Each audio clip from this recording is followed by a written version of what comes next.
Sunday afternoon and way too damn hot outside. It's August. It doesn't feel right, but you know what that means. Preseason football is here, and more importantly, some good old-fashioned Bears football. It was back today, Betty. So let's talk about this preseason matchup, this preseason opener against the Miami Dolphins. And the first thing I want to talk about is the decision by head coach Ben Johnson to not give Caleb Williams a start, not play Caleb Williams at all today. Now look, I realize he's your clearly entrenched starting quarterback for 2025, and you probably wanted to utilize as many of the game reps as possible to evaluate your number two job between Tyson Bagent and Case Keenum. I get that.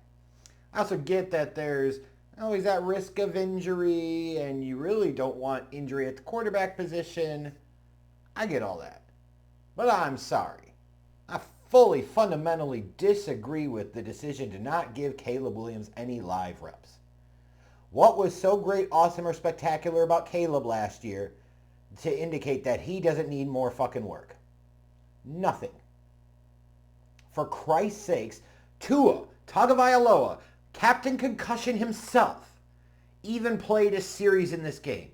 Caleb's got to play at least one or two series in this.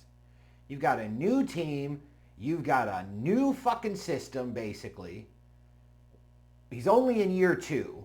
Why the hell is he not suiting up to play? I'm sorry. Like, you can feel whatever you want about it. You might say, like, you're risk averse and you don't want to risk the injury. Fine. But at some point in time, the guy's got to play. Like, why not get him a series or two in this game? I just don't fucking get it. But anyways, what did we see here? We saw, especially early on, a very familiar feeling. You know it. You don't love it, yet you fiend for it. You're addicted to it. It was, of course, Bears football! I felt like I was watching a fucking Matt Eberflus coach team. The offense was going 3 and out and doing it in ugly fashion. The defense was giving up big chunks of yardage early to the opposing offense. What about this felt new or different, frankly? Felt like the same old sorry-ass Bears. But eventually it leveled out and all of that. Thank God. We're talking about preseason. There's no overtime. Ends in a tie. Blah, blah, blah.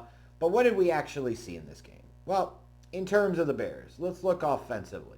We didn't see a lot of Colston Loveland, so hard to really evaluate there. We saw a little bit more out of Luther Burden.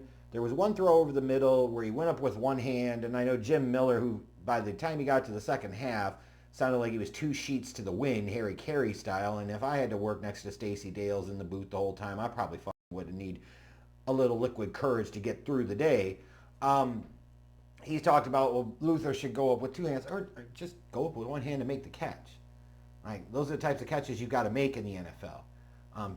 I think Luther redeemed himself a little bit at the end of the first half when he made sure he got out of bounds when there was a second left to position the Bears and Santos to kick a 57-yard field goal.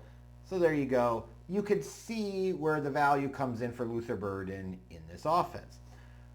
Next thing, when you look at the running back position, I'd be stunned if Kyle Monangai hasn't already locked himself a place in the running back rotation. His pass pro is a little but you could see he ran with some purpose. He ran with some physicality, a little bit of juice in him, kind of what you saw out of him at Rutgers.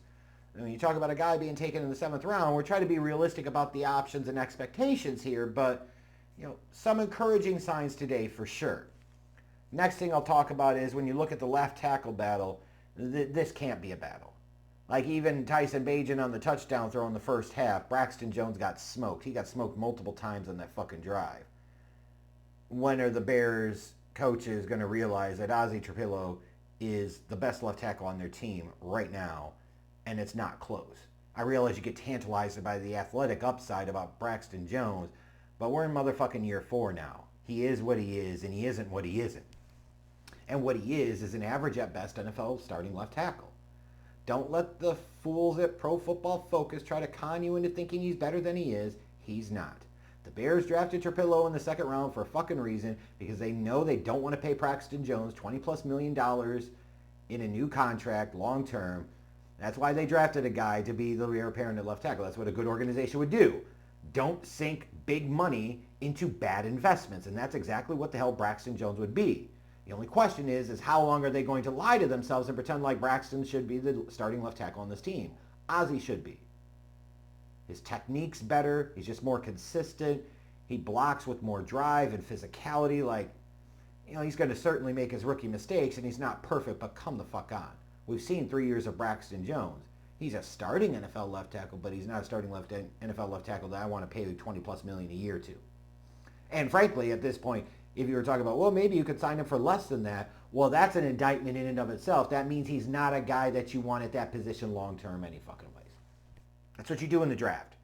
You can't always re-sign every guy, nor do you want to re-sign every guy. You replenish with younger talent. When you look defensively, I thought Noah Sewell had a pretty standout performance for him. You could see why he's still in the linebacker room.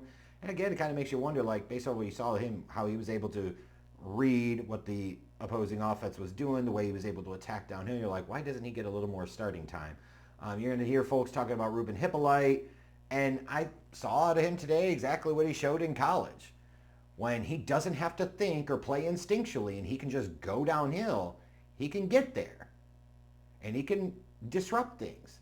But as soon as he has to be instinctual in any way, as soon as he has to react, he's just a step slow. It is what it is.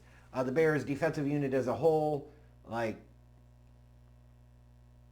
problems with tackling again, like allowing long sustained drives early on. You can sit there and say, well, they were able to sit there and contain him sometimes and not give up 7 points. He had a goal line stand, yeah, but eventually NFL teams, especially quality NFL teams, you let them march down the field like that, they will punch it in for touchdowns. You just can't have that, right? Austin Booker certainly, I think, was a star of the day for this team. He looked like he was all over the place. He even had a Dominique Robinson sighting. I forgot he was even on the damn team, frankly. I'll be honest, by the time we got to the second half, you had goofy George McCaskey. Gosh, Gogurt is good.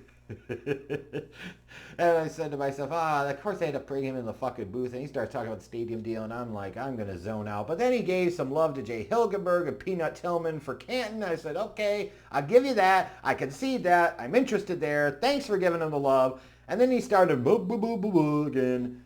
What do you think is different about Caleb Williams? Well, he's not taller. That's the type of shit you would expect him to say. Just a goofy motherfucker.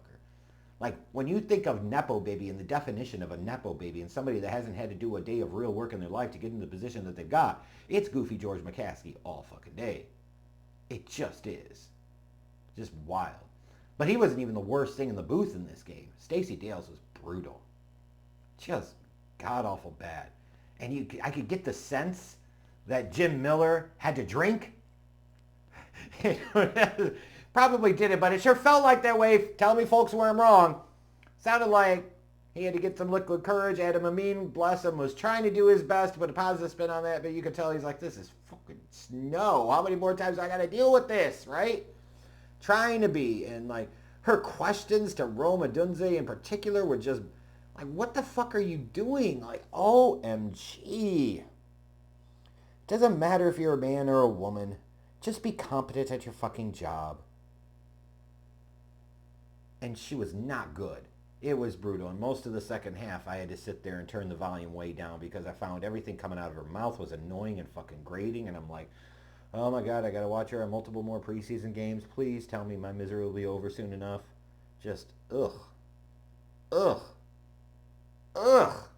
No thank you. No thank you. But anyways, not a lot you can take away from the Bears' first preseason game. A lot of the starters didn't play. Hopefully we'll see them more the next couple of weeks. But early returns here, as they kept it very vanilla. You saw a couple of guys that stood out and kind of played well. It was nice to see some of the rookies either make an impact or not make fools of themselves. But not much else to really take stock in. After all, it is the preseason. So all I can say is, thank God this season's back. And boy, oh boy, I hope Caleb gets some tick next week. Because if you think that he needs minimal preseason action, you are fucking fooling yourselves, period.